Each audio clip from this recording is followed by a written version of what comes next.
Hai, Assalamualaikum dan selamat pagi semua.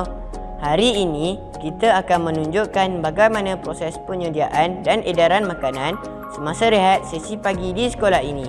Jom ikut saya. Untuk pengetahuan semua, rehat sesi pagi di SK Setia Alam bermula jam 9.30 pagi untuk tahun 4 dan 10 pagi untuk tahun 5 dan 6. Agak-agak pukul berapa makanan telah mula untuk disediakan ya? Betul tu, makanan telah mula dimasak pada jam 6 pagi, kemudian 6.30 pagi, makanan telah mula dibungkus di kantin sekolah. Mesti ramai yang datang awal ke sekolah, pernah lihat cara penyediaan makanan ni kan? Bagi mengelakkan pembaziran, pihak kantin akan membuat persediaan jumlah makanan mengikut tempahan yang diberikan oleh guru kelas. Kemudian, pada waktu rehat, beberapa orang murid akan ditugaskan untuk mengambil makanan yang telah ditempah. Baiklah, itu sahaja liputan dari kantin SK Setia Alam. Saya serahkan kepada rakan setugas untuk liputan seterusnya.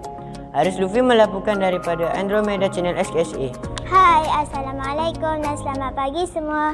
Setelah selesai melihat proses penyediaan makanan, jom kita lihat pula proses edaran makanan semasa rehat di sekolah ini.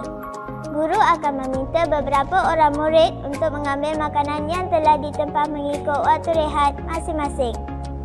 Apabila makanan telah sampai di dalam kelas, murid-murid tidak boleh berebut tau.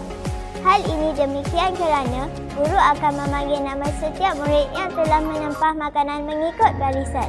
Apabila nama dipanggil, murid perlu beratur mengikut jarak dan berjalan mengikut arah anak panah untuk mengambil makanan.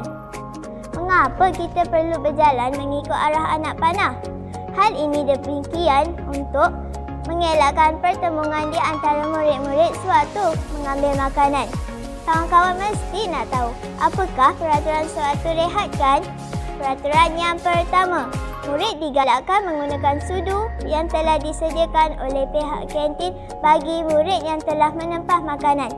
Mengapa kita perlu makan menggunakan sudu? Hal ini bertujuan untuk mengurangkan kesesakan murid sewaktu menggunakan tandas untuk mencuci tangan. Peraturan yang kedua, anda juga dilarang bermain, berkumpul, bersentuhan dan melepak sewaktu rehat.